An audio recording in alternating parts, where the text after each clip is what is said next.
Working Smarter, Time Management Strategies for the Busy Professional. This online and live training course covers 6 main areas: setting priorities, creating focus, goal setting, overcoming procrastination, structuring your day, and dealing with distractions. The essence is to work smarter, not harder. This is a combination of skill and attitude. It means doing what matters when and how it needs to be done. Part 1. Managing Priorities. The priority pyramid is a very simple concept, differentiating unnecessary with necessary tasks and important tasks. Setting priorities is relatively straightforward, but often challenging to do on a day-to-day basis. I mean, how do you decide the difference between what to do now and what to do next or later? How easy or difficult is it to make sense of conflicting priorities on an hourly or daily basis? And how you decide what is really important when it seems everything is important? Do you have a structured approach to setting priorities, or simply gravitate towards those people that seem to demand or shout the loudest? One of the most useful tools in being able to set priorities correctly is the priority matrix.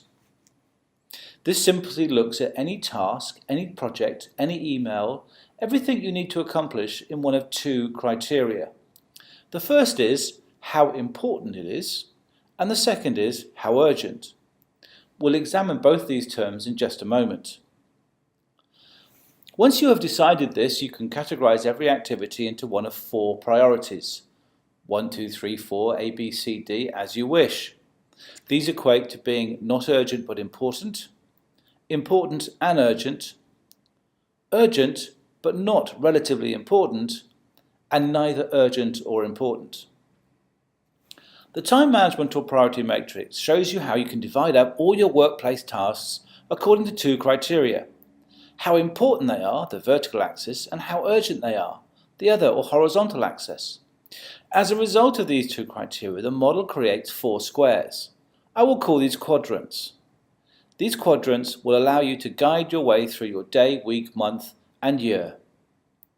Let's look at the bottom quadrant first, quadrant 4, not urgent and not important tasks. These items rarely make it to a to-do list, we just find ourselves somehow doing them, getting distracted or as a form of procrastination. In quadrant 4 of the time management matrix, this is bottom right in the diagram on the file, are the not important, not urgent tasks. These are things that we don't need to do and have little benefit, but that we so often end up doing to fill the time because we like doing them, or maybe they are more important to somebody else and we capitulate to them. These include, but not limited to, unstructured web browsing, socializing around an office or over long phone calls, excessive social media, attending unnecessary meetings, unnecessary travel, and so on. You could simply label these items as time wasters. Quadrant 3. This is a step up. These are urgent but not important. These are often the biggest challenge for many people, and they fall into the categories of email, social media, and interruptions. These are the small things often on our to-do list. In quadrant 3 of the time management matrix, these urgent and not important tasks are often the things we allow to interrupt our working lives because we believe they take precedence over the other tasks. The worst examples of such tasks are personal drop-in visitors, calls, answering every phone call as it happens, wading through junk or excessive CC email, and so on.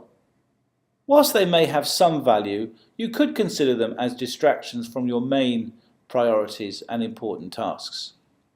The problem is with these category, the 3 priorities, is the urgency can sometimes and very often be confused for importance.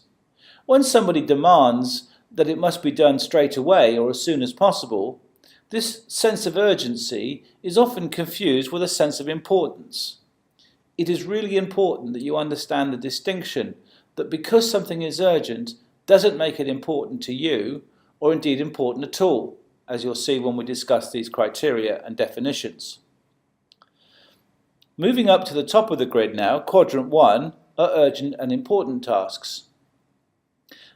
The goal is to have as few as possible in this box. Right now you probably have quite a lot. In quadrant 1 of the time management matrix, top left, are the urgent and important tasks.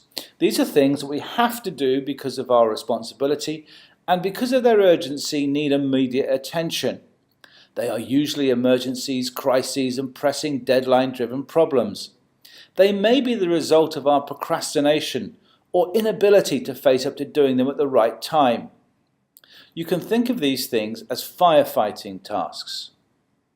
It's very important to make sure that when you are working or listing these activities, you identify those that could have been done before they become urgent. This is one of the breakthrough thinking methods of improving your time management and working much, much smarter. Quadrant 2. We're leaving this deliberately to last because it is probably the most important and where you need to focus your time, energies and activity if you're going to improve your time management. These are not urgent but important tasks. They're in the top right of the grid as I've drawn it. So, important but not urgent? Yes, these are tasks that aren't pressing, but if we do them, we'll ensure fewer, if any, problems down the line. They will also reduce the incidence of urgent and important tasks in box 1. They include time on personal health and development, business planning and preparation, unhurried quality time with others, prevention of problems through prior planning. Thinking time is also an important part of quadrant 2. Even small amounts of thinking time, a few minutes preparing for a phone call, a meeting, taking a little more time and care over an email or document, thinking about what we are doing today, tomorrow, this week, planning our time during the day, taking a few minutes out to review what we're working on. These are most critical and the most productive tasks you can do. What your quadrants tell you.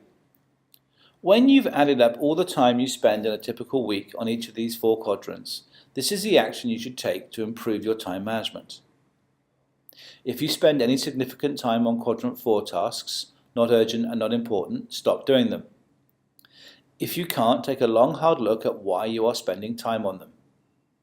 If you are spending any significant time on quadrant 3 tasks, urgent but not important, realize that as they are not important to you, you shouldn't be doing them whether they are urgent or not. Delegate them if you can, dump them if you can't. The interim is to defer them, is to put off doing them.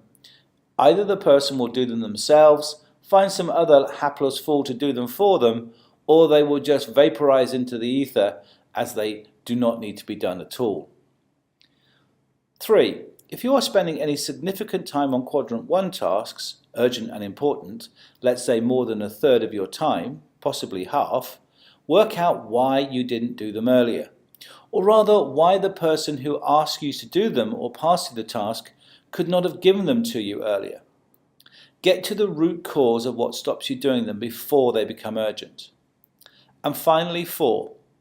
If you are spending any significant time on quadrant 2 tasks, this is important and not urgent, congratulate yourself. This is where you should be spending most of your time. If you are, you already know that life is balanced, productive and good. It may not feel like the best use of your time because it's often a quieter, less hectic, less adrenaline-fueled activity.